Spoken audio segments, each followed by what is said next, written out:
Hey, this is Veronica Setsky, and you're watching Pax8 Live.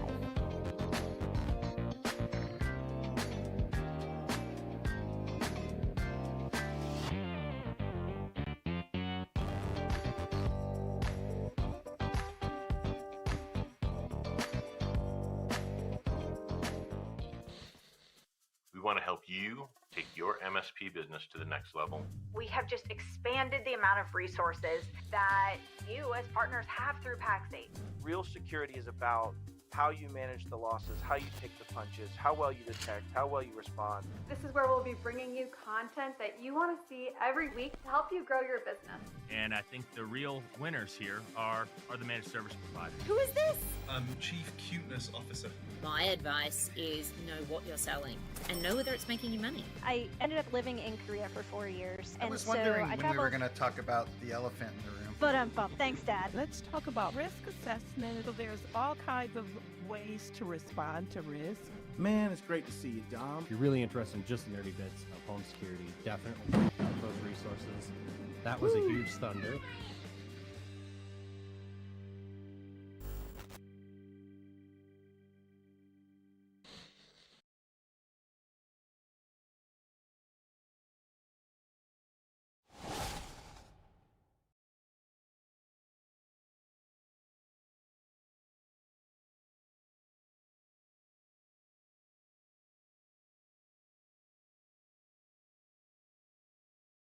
About setting long-term goals and then how to achieve them. Increasing your quality, therefore becoming the best place in town to work. Welcome to Academy Live.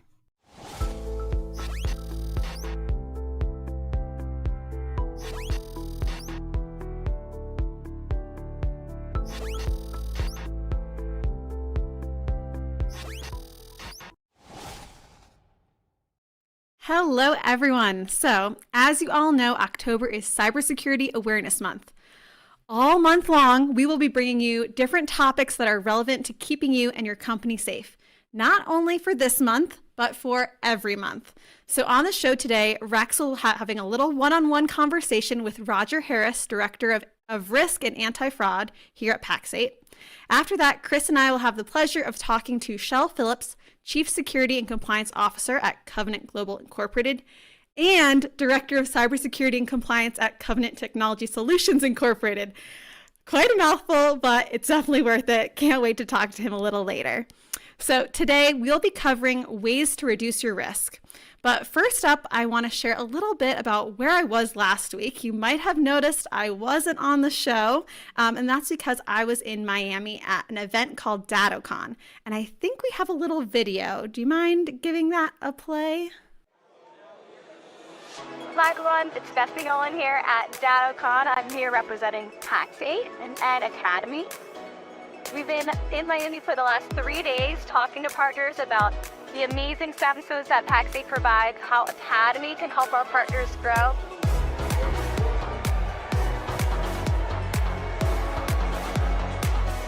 And other amazing events that we host like Beyond, Mission Repaying.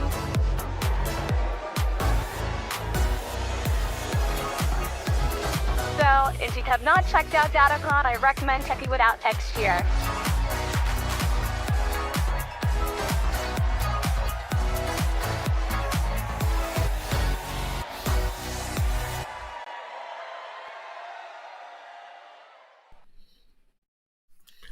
Well, that didn't look like you had any fun at all. I know, it was a lot of fun. There's always just, at these type of events, they've got like parties going every night. People are not sleeping. They're always talking to one another. I got to meet so many vendors, partners. We had some people become partners at the event. So it is really exciting, and there's a lot going on all the time. So I was really grateful to be a part of it. Hopefully you had a few people discover Academy too while you were talking to them. Yes. I talked to a few partners that are really excited about the instructor-led course subscription. I think we might have even gotten 1 or 2 signups from it, talking to people about even that they didn't even know Academy on Demand existed. So it was great to get them logged in and so they could see all the great content that we have in our library of learning, our learning library there. Yeah, it's like a double-edged sword. I love seeing people discover it and the look on their face like, what is this? I didn't even know this was here. And at the same time, you're going, we've been talking about it for 2 years. But about this, yeah. And just that opportunity to connect. I mean, did you get an opportunity to learn? One of my favorite things about going to events like that, was just learning. What are the trends? What are the vibes? Did you feel like you had an opportunity to learn while you were there? Well, I didn't have a ton of time to go into different sessions, so I missed out on a lot of that learning opportunity by going into sessions. But just from talking to partners, they're all wanting to know what's new at Pax8, what's coming down the line, how can you help me, what can I do to get connected to my CAM, what are the problems that partners are experiencing, and how we can help solve them. And I think that's why it's so great that Pax8 has a presence at so many of these channel events, is that we're there to not only tell you what awesome things are happening, we can solve your problems, get you connected to your channel account manager if you haven't yet, those type of things. So it was a great learning experience for me. In addition to talking to so many people, there's so many vendors that want in on the Pax8, experience, and they want to be part of our line cart. So getting to talk to different vendors, learning about different software opportunities that MSPs might want on our line cart is also a really cool experience. Mm-hmm. When I think about how much we've developed has been from partner input. There's just so much of Academy really kind of is in response to questions we get asked a lot, challenges we know our partners are facing. So yeah, I think it's a great experience. And Rex, I know you've been very active in a lot of these types of events. Do you have some comments about what Bessie was sharing? I was thinking anybody that did go to Dattocon is probably a good warm up, practice lap for when they come to Beyond in June. So 100%. I was talking to partners about that a lot. And they're saying, oh, which is better? And I'm like, well, this is my first time at Dattocon, but of course, Pax8 Beyond is going to be better. It's an amazing time. Totally it's so agree. much fun. But Rex, are you ready to bring on Roger Harris? I am ready to talk to Roger. All right, looks like Roger's on. Go ahead and give us a little humble brag, Roger. Tell us about yourself and what you do at Pax8. Yeah, absolutely. It's great to be here, Rex. And what would you say it is that you do here? So I am the director of anti-fraud, and I in customer environments for compromises and other things that might be concerning from a risk perspective, right? So cyber compromises. It is Cybersecurity Awareness Month, and we do want to always bring up cybersecurity. We've got a huge deployed plant. And if I'm going to humble brag, I'm going to say that every month I'm helping partners find things they weren't aware of that can range from, hey, this is actually a cyber emergency. You've got to do this right now, to, hey, did you know that you were using this service in a certain way and it's actually your spend has gone way up. So that's a more mundane problem, right? But it's equally as big a threat to the partners.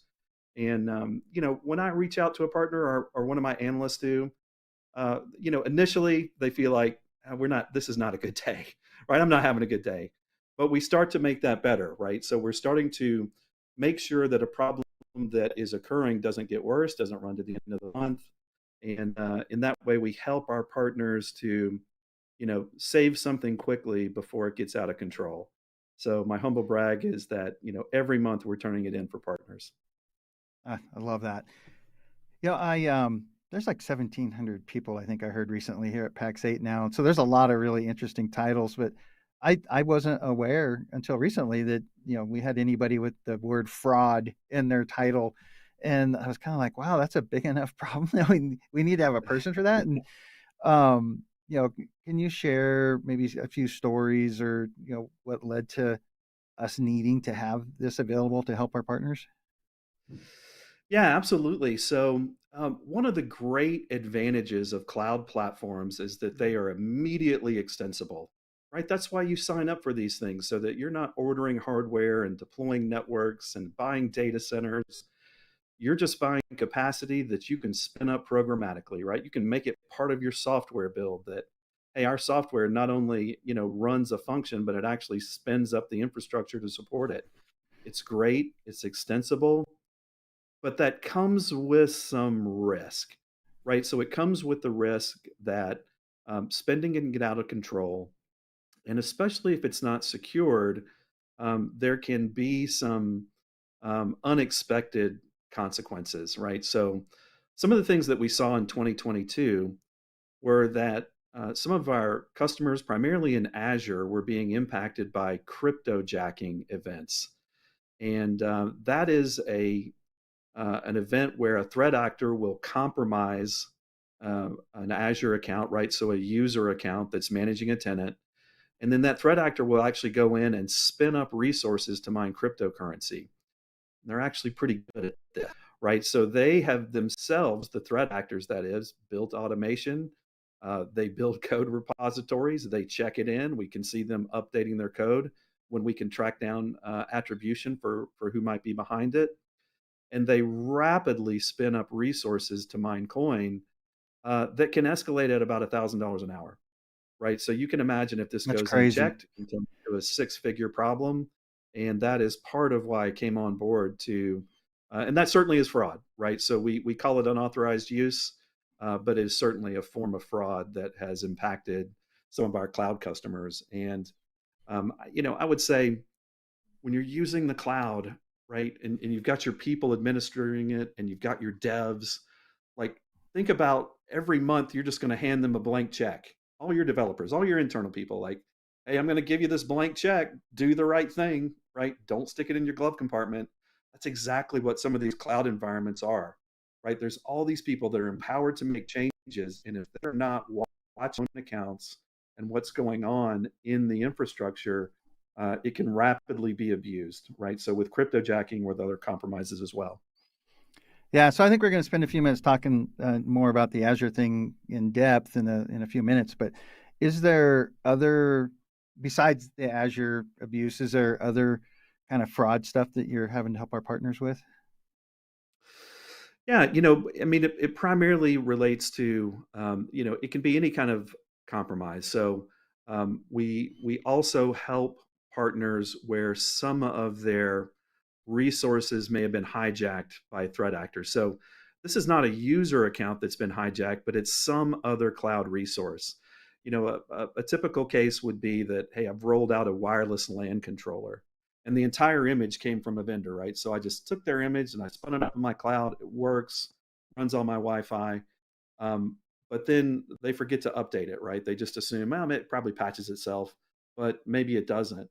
And so those threat actors then compromise that, and then that resource itself can do things like start to mine coin, or that resource can also start to launch attacks against other third parties, right? So we've had some incidents where even firewalls, right? And the firewalls are no different than, for instance, a LAN controller. I got an image from the vendor, I trust it. That's kind of your bastion host, between the external world and your environment. And so you tend to give it a high degree of trust. But even those we've seen compromised, and they're doing things like launching brute force attacks against third parties, or they're sending phishing emails, for instance, right? So some of the fraud we help against, I mean, in a lot of these cases, the partner and the end customer are also victims of threat actors that have taken advantage to, some lax security in the environment. You just reminded me about the victim thing. Probably close to 20 years ago now, but down in the state of California, they were trying to pass some legislation to help control some of this hacking and stuff. And the way they had it written, they were making the people that were compromised and then their systems were used to launch other attacks. They were making the victims of the hacking further victimized, the victimizing them again with the law. So I went up to Sacramento, and I remember I took like a Windows NT server that was missing the Unicode patch and just a browser. And I had taken a state senator's website and put it on my, at least the homepage on my little server I took with me, and I defaced it to say that he switched to the other political party using the Unicode vulnerability, and he got kind of mad, right? And so I'm sitting in the Senate chamber, like doing this live hacking demonstration, and I could see him get mad, and I kind of reminded him, I go, "You're the victim, and the way you have this law written, you just criminalized yourself, you." And that legislation didn't make it, so I was pretty proud of that. That's a great story, and anytime we can get Windows NT into Cybersecurity Awareness Month, it's a keep rocking, keep rocking. That was a long time ago. Microsoft is in fact good at security, right? They happen to have a very broad installed base, which makes them a more frequent target for security threats. But my experience with Microsoft is that they actually are quite a leader in terms of cybersecurity. Right on. Cool. I think I'm going to switch gears a little bit here and dive into the Azure side of things. So you kind of described it a little bit, without bringing up any names, maybe tell a little bit about what we were seeing 6 months ago, really escalating. Yeah, that's right. So first of all, there is an academy course that deals with this threat, right? So we've got a great academy course that deals with prevention and detection methodologies.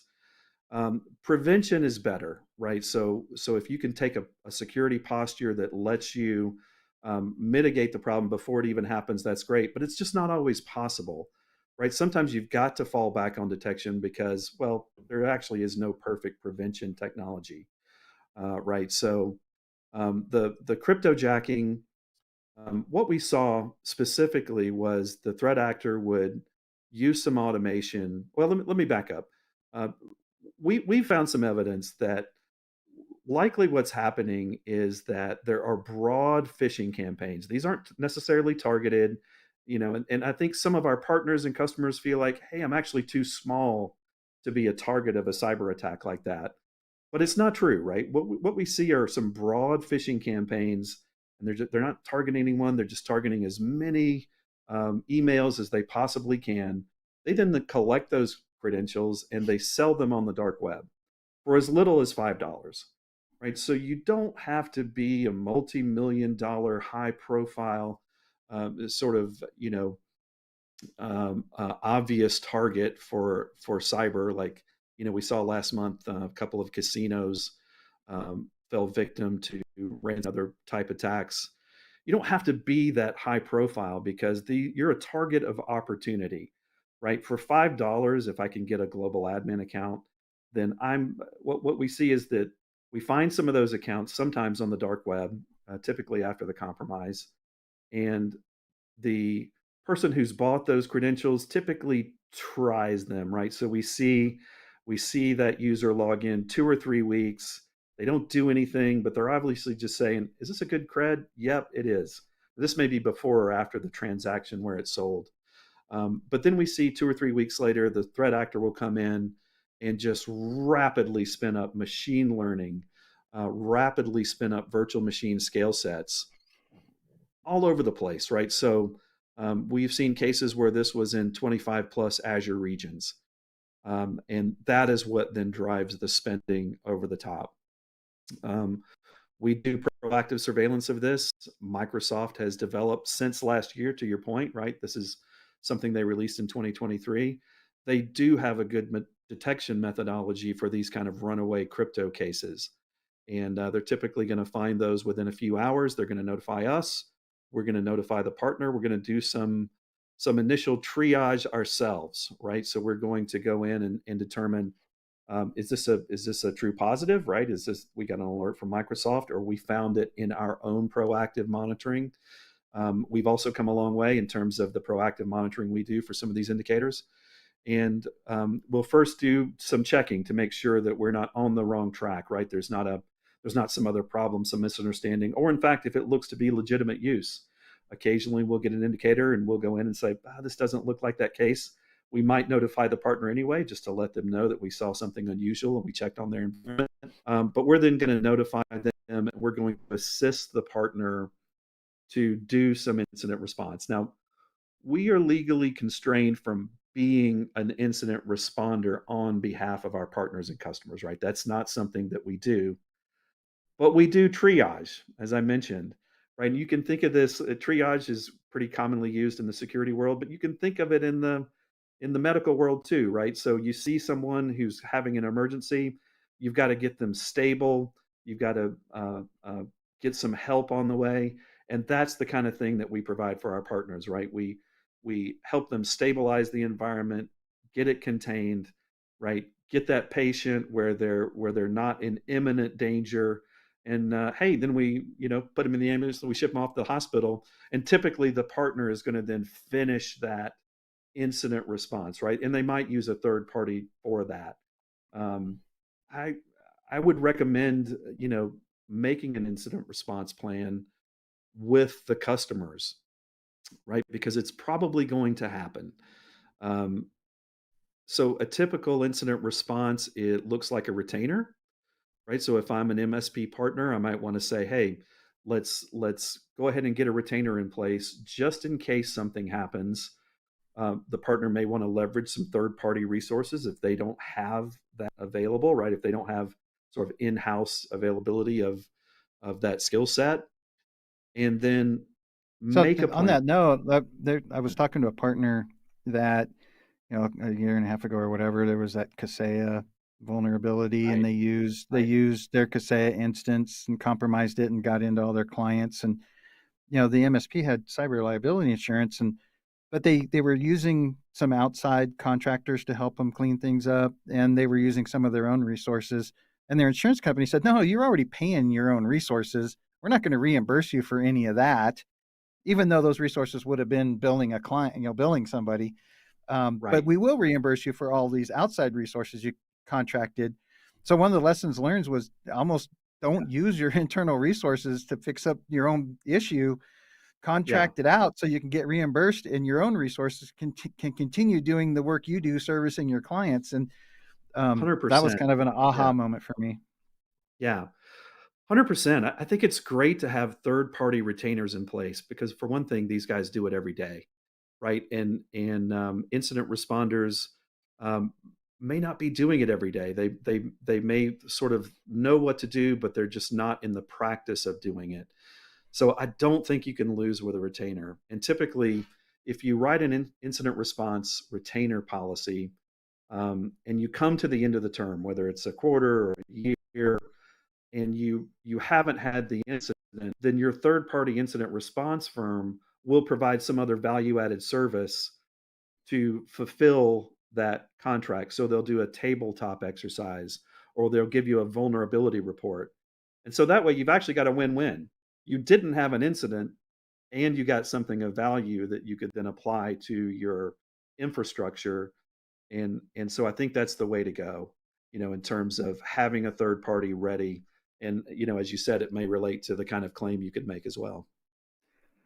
I'd like to talk about what it looked like, a year to 6 months ago when, this abuse would occur. Microsoft would bill us. There's all this automation. We would turn around and bill the partner, and then the partner gets this bill that's normally a couple $1,000 a month, and now it's 100,000, right?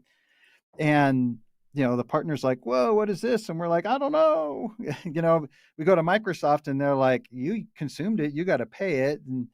And went right back on the partner, and the partner's like, "This is going to put me on a business." And Microsoft initially, you can clarify it here, but I don't think they were real cooperative in wanting to help us. But then over that 6-month period, that changed a little bit, but it's still not. You're still not off the hook, right? If you get compromised with Microsoft. No, that's right. Absolutely have had some, tough conversations with partners that got caught in this place where, as you said, the compromise was big enough that it was actually threatening the viability of their business, right? Because they can get that large. Now, Microsoft introduced in April of this year a new program to refund these cases purely on their own judgment, right? So Microsoft does have in place, if you're a CSP customer and you get one of these events that runs up cost in your cloud, they'll assess on a case by case and one-time basis, right, a refund on that problem that time. That And so one-time they basis are looking is at, key, right? That one-time basis is yeah, key. per customer. That's right. Right. So they may give you a freebie. It is purely based on their own evaluation of how quickly we responded and the partner responded and how quickly the event was remediated. But they will potentially offer some help, but only once. Right. If you get compromised again, then it's going to be usage that you have to pay for. We are watching this, right? We're doing our own proactive surveillance. And, Microsoft is also confident in their own tooling as well, which is part of why they introduced this new program to offer refunds for these kinds of events. Um,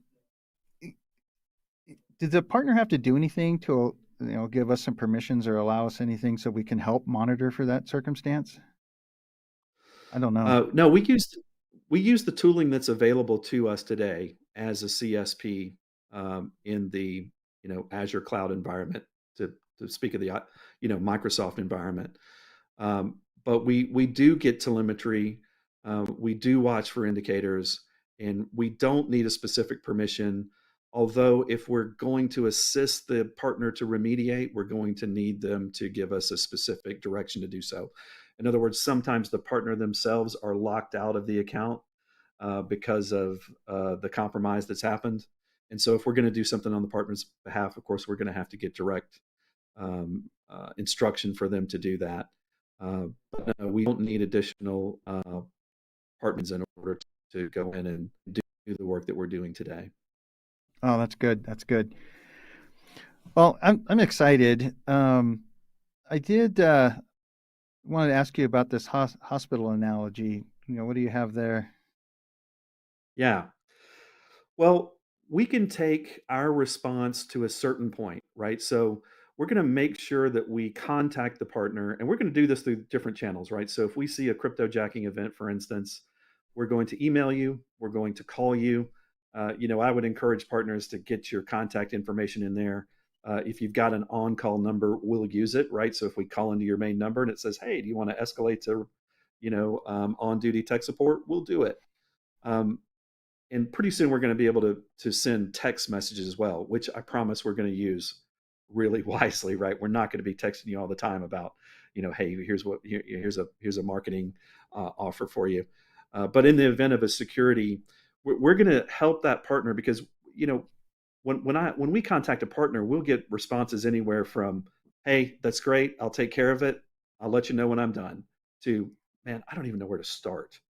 Right? So we're going to help do that triage. We're going to help get the tenant stabilized along with the partner, get the compromised account locked down, help the partner turn down the resources that are driving the spend. And then we're going to turn it back over to the partner for a full incident response. Because typically you've got to go through that tenant, you've got to give it a full checkup, you've got to look at everything all the users did in that tenant over the weeks that you suspected the compromise existed. So there's your hospital side, right? We sort of packaged you up and made sure you were stable for your trip to the hospital, but now you need a full checkup and you need a number of specialists to come in and, yep, that's looking good. And so we can take you part of the way. We will help you.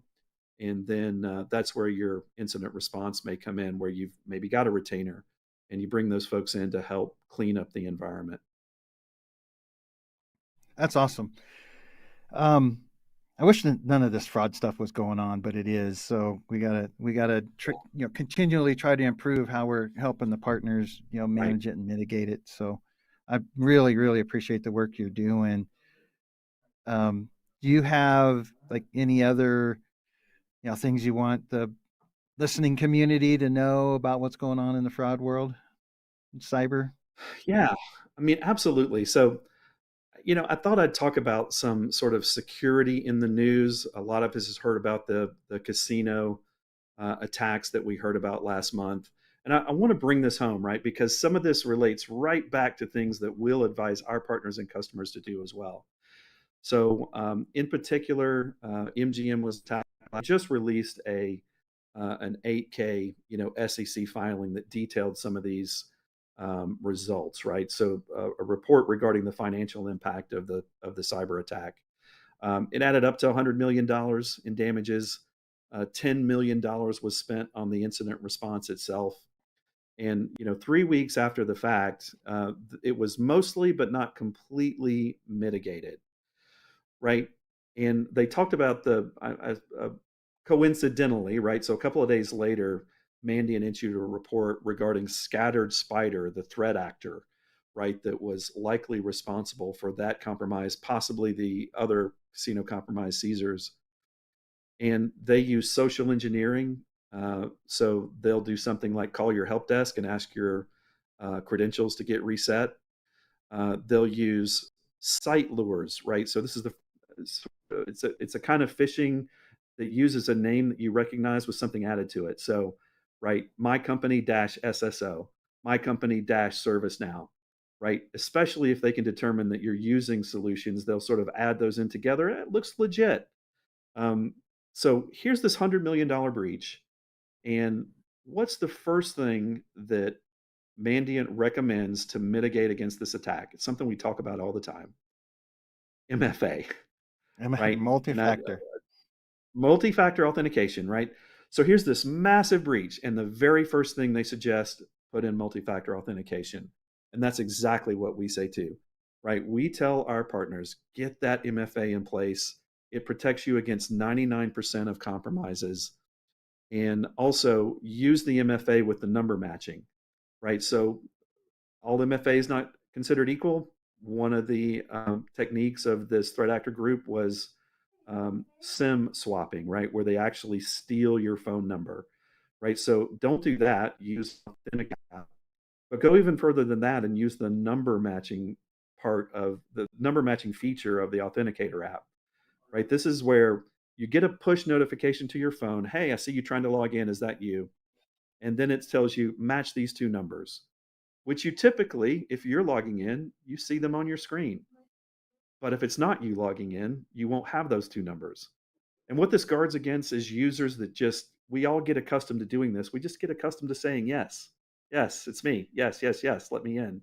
Well, if you do that inadvertently, right, when somebody's trying to log in on your account, you've just given them the MFA authorization to go ahead, right? So use the more sophisticated MFA, and that will cut down on just a number of worries. It's not just your privileged admin techie users that you ought to worry about.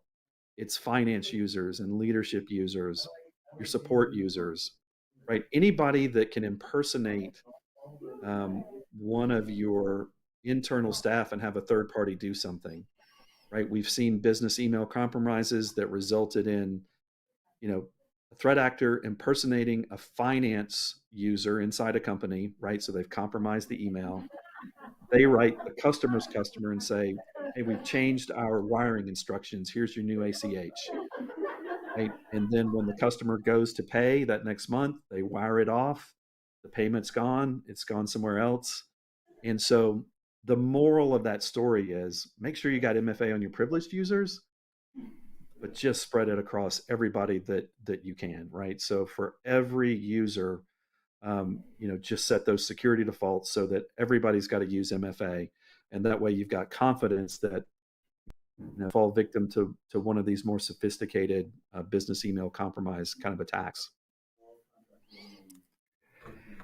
There's so much. I'm glad Matt Lee's out there teaching our partners, and David Powell's out there teaching our partners about defense in depth and compliance and policy, and all of our partners are working on their solution stacks to kind of try to address all these different things from all these different angles the best way we can. And Breach Secure now out there trying to help with the human firewall side of it. So there's definitely some good stuff happening.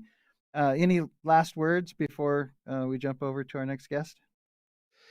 Yeah, that's it. Thanks. I really appreciate it, Rex. Right. I think the best thing for this month is be aware of security and think about it in everything you do. And that's the the best way to go forward. Awesome. Thank you so much for being on the show. I think our partners probably got some good stuff out of that. Great. Thanks, Rex.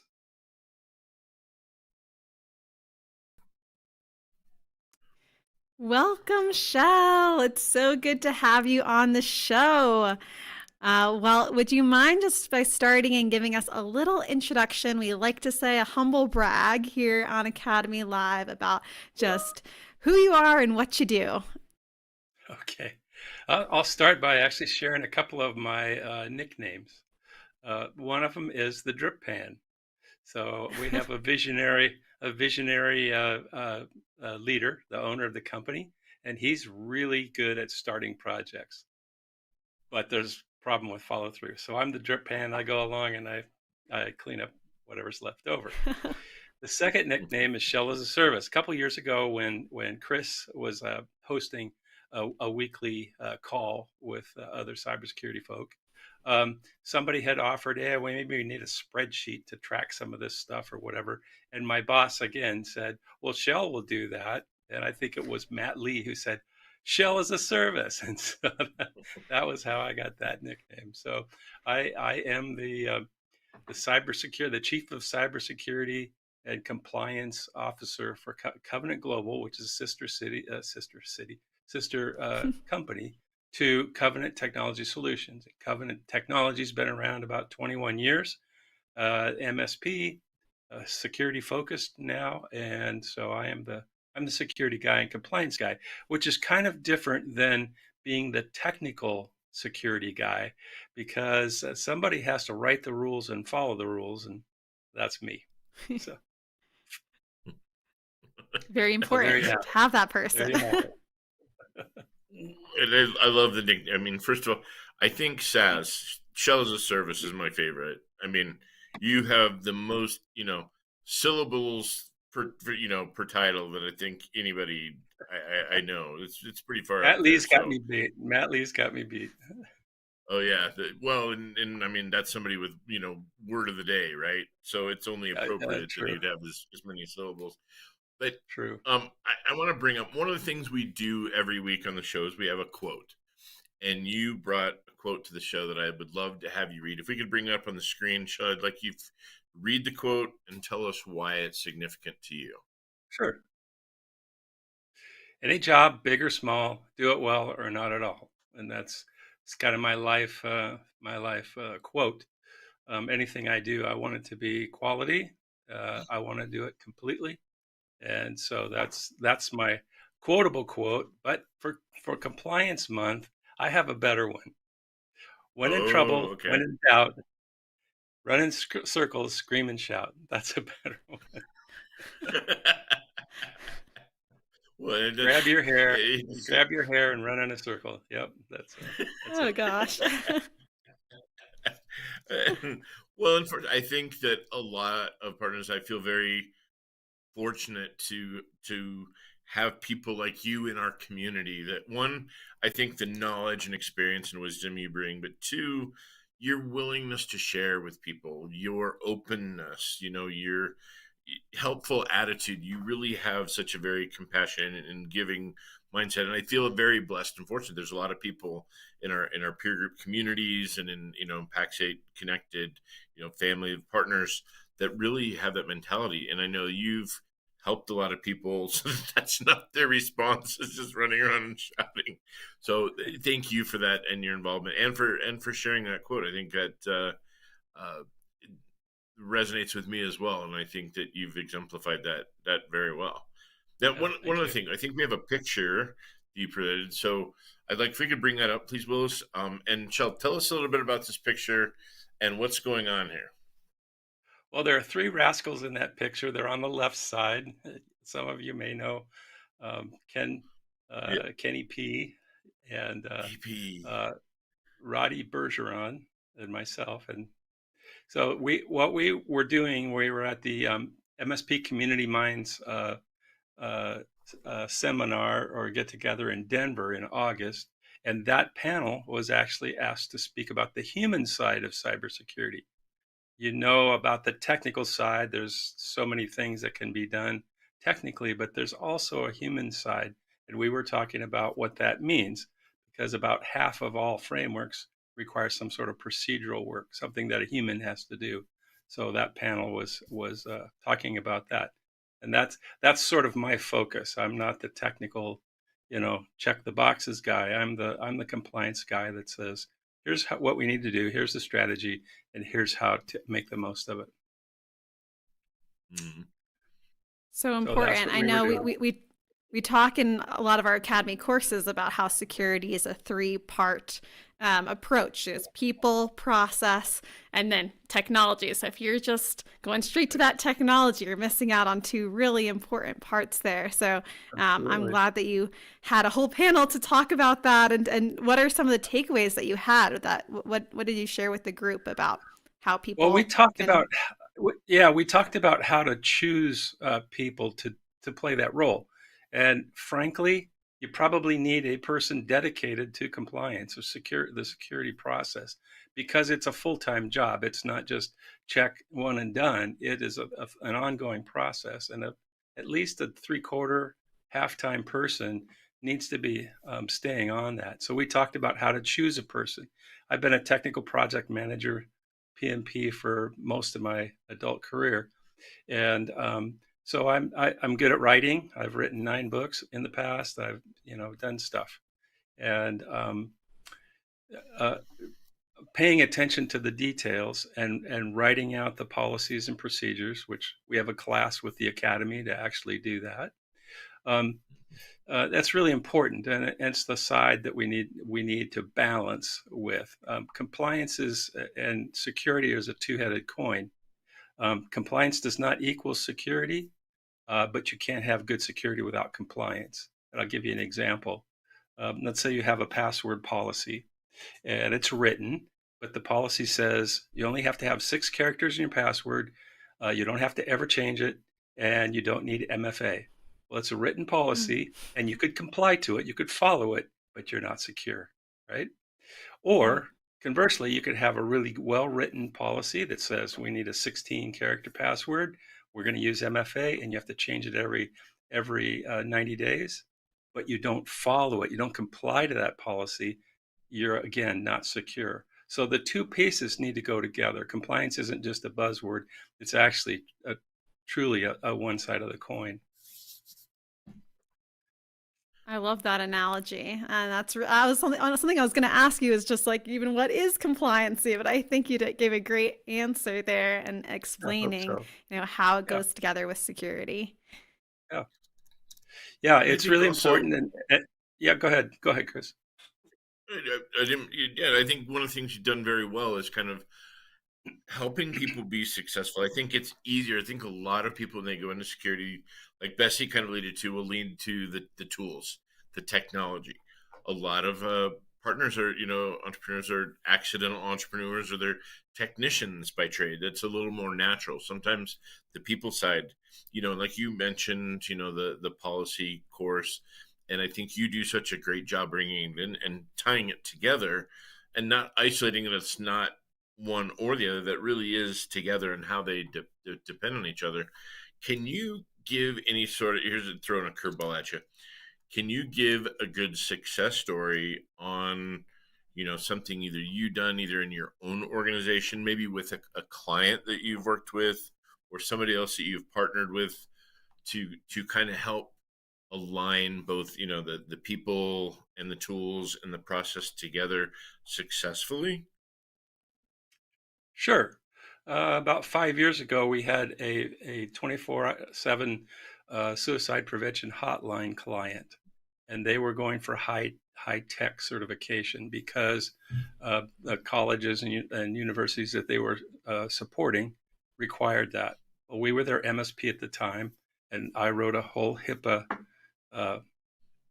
health information portability act. I wrote the manual, and we implemented with our MSP all of the practices and all the stuff, and we were able to keep that client and help them get to that certification. So that's kind of how we can support and move forward with that process.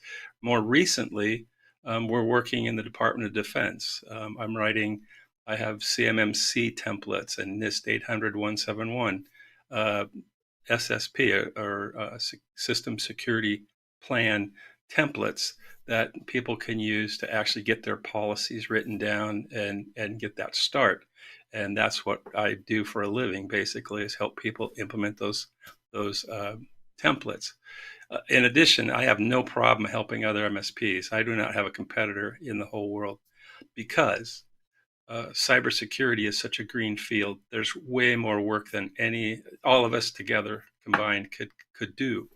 And so I don't have any fear of sharing with other MSPs exactly how we do it, what we do, why we do it, and that sort of thing. So I feel really comfortable in actually being Shell as a service. So I do charge sometimes, but it's a good business, and I've made a lot of friends. I actually host a couple of my own peer groups, free peer groups for cybersecurity specialists, monthly meetings, and I do a lot of training.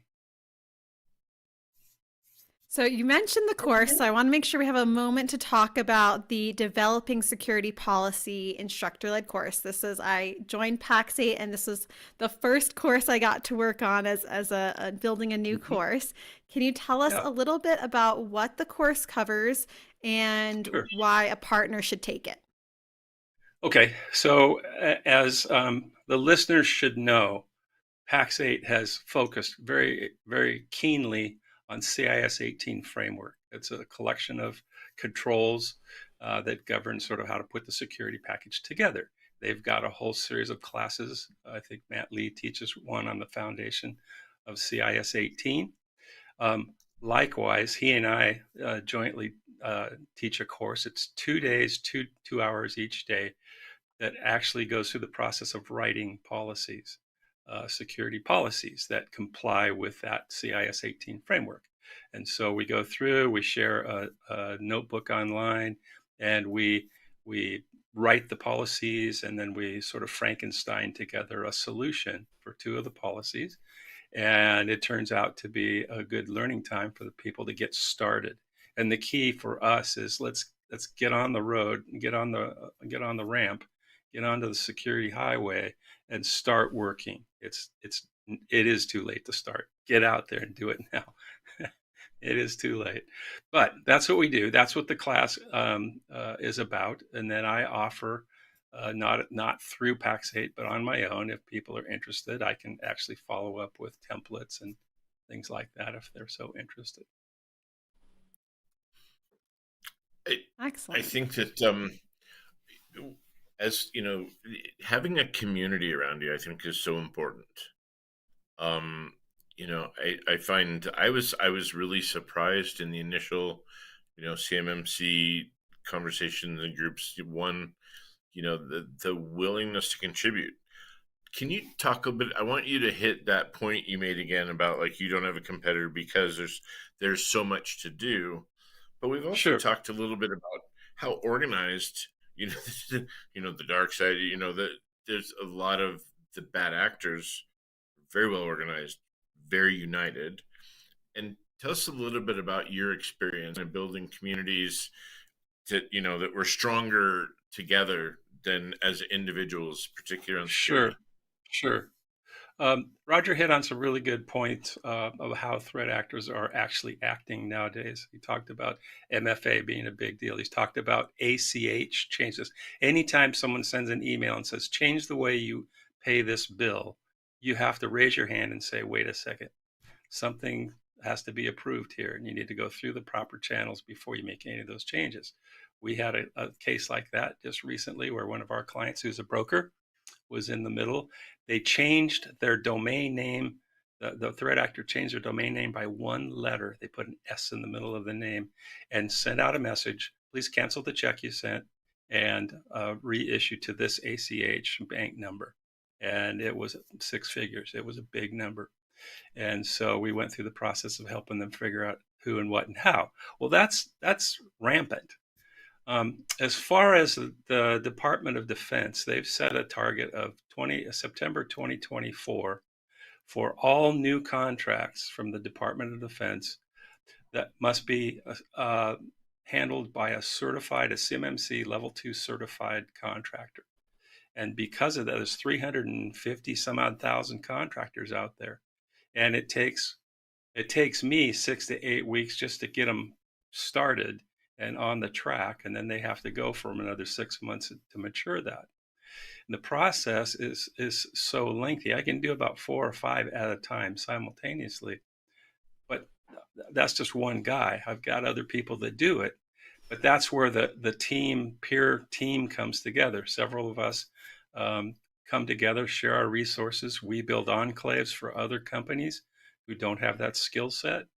And we have no problem sharing those accounts. We don't need to take anybody's MSP account because we have so much contracting and consulting to do that we're busy all the time. We don't even advertise. We get tons of business. But it's about that community. And so I have about 25 people that I meet with monthly that I host. And we talk about security issues. We talk about how to solve certain problems and so on. So it's a big thing. The whole partner, and that's the thing I like about Pax8 is the partner network. The whole group really works together in community, and that's such a great benefit to the partnership. We appreciate your contributions there as well. What are some common themes when you teach the courses? When you work with Matt, you're talking about like the CIS controls and the developing security policy. Do you have some common themes that is there a message you'd have for somebody that comes to the, I'm assuming a common question is, where do I start? What do I do? It's overwhelming. There's policies to write. There's the controls and the frameworks to understand. There's tools to configure and tweak. There's ways to align. There's selling. There's communicating to clients the need and the need for revenue behind it because it takes time and energy. It's very overwhelming. Do you have some advice to partners that, maybe their thing is, what do I do first when I have to do everything? Sure. I would say first, get a friend. I think of my three items, know about compliance, find a framework, and get a friend. Get somebody who's been through the process and do it yourself. Now apply the principles to your own organization first. Then you can explain how it works to your clients. That's a very, very key. You have to drink your own champagne before you can actually go out there and service others. And so those are the three things I really look at: is understand what compliance and security are really about. Find a framework, CIS 18. There's plenty of classes and ways to get information about that, and then get help from a friend. Find a peer group, find training, call me, whatever it is. Find a friend. So that's where I'd go. Well put. And you've mentioned quite a few different acronyms and different frameworks. So I just want to make sure that we cover, what some of these things are, from NIST to CMMC to CIS. Is there a framework that you recommend, and is there a reason behind that? Again, because there's classes available through the Academy, CIS 18, which is the computer internet security. Center of Internet Security. It used to be CIS 20, now it's 18. And so that's a place to start. You can find checklists for that. You can find the framework itself online. But if you want to get right down to the bottom of it, there's an Academy class that Matt takes people through that covers it completely. The other one I mentioned was CMMC. That's Cybersecurity Maturity Model Compliance. That certification. That's what CMMC stands for, and it's put out. It's managed by what do they call themselves? Cyber AB now. Cyber AB, and it's a SRO or a self-regulating organization. Yeah, I know, right? There's so many. I'm not laughing at you. I just, you know what, to me, that just like illustrates the complexity of this. Even just some of Yeah. these terms. Yeah. I was so impressed and proud of Bessie popping up because I'm like, CIS, yeah, I know what that is. I know what that is. And then when it came down to saying what it is, I blanked. So all Yeah. these terms and Yeah. things like that. Thank you for I usually have mentioning a that. glossary sitting over on my side monitor so I can look them all up. But anyway, that's kind of what some of those are. Of course, CJIS is the Criminal Justice Information Service by the FBI, HIPAA, Health Information Portability and Protection Act. There is PCI DSS, pay card industry, data security system. So many acronyms, so little time. It's so much to learn, but I think that really does show that there's all of these frameworks and structures that are out there to help partners depending on what industry they're working with and how they can make sure that they're doing those two sides of compliance and security. That's right. Shel, is there anything that you really want partners to know or listeners of the show to know about compliance that we haven't covered, or anything that's really important, like your top few things that you want to share? The biggest thing is get started now. It's way too late. It takes time to get maturity. I know many MSPs have 70 to 100 different tools they use. They're all interesting and good tools, but there's so many panes of glass to control, simplify, but get started, get going now. We're running out of time. There's lots of losses, lots of increasing activity. So start, whatever you do, and find a friend. You just put your hand up and say, I need a friend. Two very good pieces of advice. Shel, we do have a chat bubble. Someone has a question for you about that magazine cover behind you. So I can't quite see what it says. Is that you? Yeah. Can you tell us a little bit about that? Yeah, sure. That was taken in 1988. I was in the travel industry. I was standing in front of my System 36 IBM with a tape backup. And I was somebody in the travel industry for a while, and because of the things I did in Cincinnati, Cincinnati became a Delta hub because of the technology I brought in and the way that I managed that. So yeah, that's one of my throwback pictures. I'd show it to you closer. Well, now we need to know how you got from travel industry to security and compliance. How did you make that leap? There wasn't a direct leap, I got to tell you. I was a Microsoft solution partner in the late 90s, and then I worked for the world's second largest travel agency, writing software for them and managing a group that did that. Then after that, I got my PMP because I couldn't take a job as a consultant to implement a system because they required a PMP. So I got my certification. Then I became a sole proprietor doing project management. Then I needed real income that didn't look like this all the time. And so I went to work for Covenant, and the rest is history. And you've written so many books. I want one of my questions for you. I want to know, what's one of your books that you recommend our listeners read and why? And you've written 9 books, you said, so might be typical to choose. My books are all out of print. They were done in the early 80s. They were key by key, how to use the execute command in SuperCalc. You can't find SuperCalc anymore, and they don't apply. So thank you for sharing. That's a throwback. But Shel, that skill that you had, that developing of learning to write, I think that's a key component to your journey and to your success today. Pronunciate, Chris. The success today is really some of those skills because communicating about security and in a way that's clear to everybody, especially in compliance, and you're setting a policy that defines it, outlines it, so the key components. Just tell us real quick about what is it that makes you good about writing about compliance and policy and how that benefits the people that you Two takeaways from college. I learned 2 things. I went for 3.5 years. I learned 2 things. how to use research materials, and how to outline. That's the secret to my success. Just that simple. Amazing. Yeah, well, in high school, whenever we'd have a term paper or something, I'd write the final first, and then I'd have to write a rough draft to hand in, right?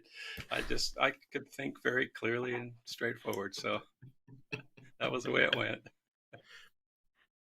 Excellent. It makes sense. Knowing you now, Shel, that makes sense.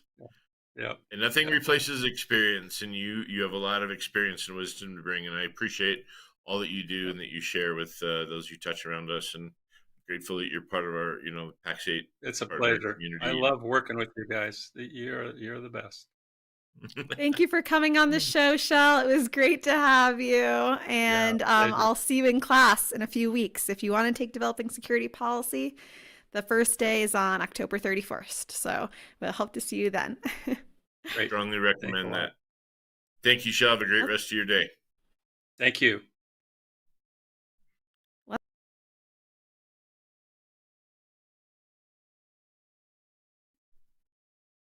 All right. First of all, for Shel, I used to do my Novell NetWare 2 proposals in SuperCalc. So in the 80s. So, boy, you took me right down memory lane there.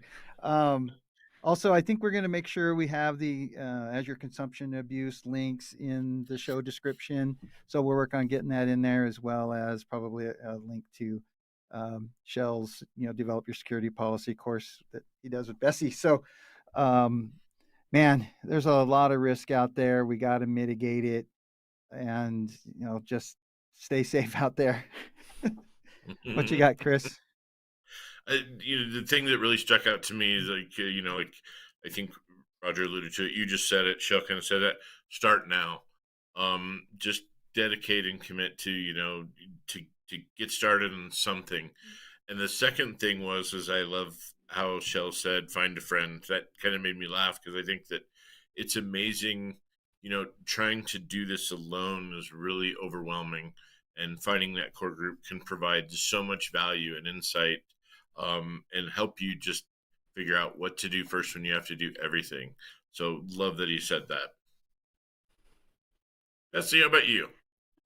You took both of mine. I was gonna share those too, but I would say, one thing that Roger said also stood out to me, which is have an incident response plan. If you're not prepared, don't know how you're going to handle incidents that come at you. So be prepared. And I also like what Shel said about having a policy and making sure that you're implementing it too. So doing those two sides of the thing, of that same coin. So those are my final thoughts. So I just want to tell you a little bit about who we're going to see next week. So I want to thank you all for watching. Make sure to check us out next week. Our guest will be Paul Redding. He's the Vice President of Channel Engagement and Cybersecurity at Compliancy Group. He is a recognized speaker and thought leader. Paul enlightens MSPs, medical professionals, and technology service providers about the significance of compliance and methods to protect their businesses and reputations. We'll be looking forward to these conversations next Tuesday. So remember, we are live every Tuesday at 2 p.m. Mountain, and we're on demand always. So don't forget to like and subscribe. Rex, will you close us out? Oh, like always, think about what are you going to do differently today. Bye. Thanks, guys.